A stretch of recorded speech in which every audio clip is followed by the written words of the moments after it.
We've had our news crew set up all across the state today. One of the hardest hit areas in Connecticut was the northeast corner. Fox 61's Kay Pattyfoot joins us live from Plainfield, where they had some of the most snow in all of the state. Kay, what are you seeing?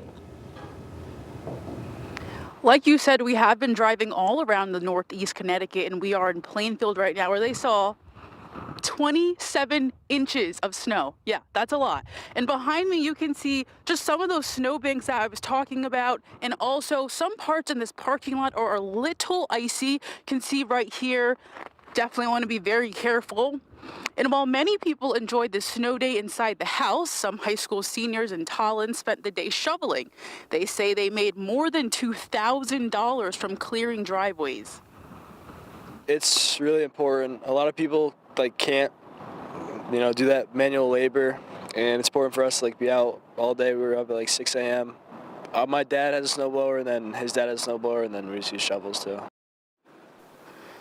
Mason Bime and his two friends say it was important to help people shovel today so they can make a little extra cash that will go towards their college education.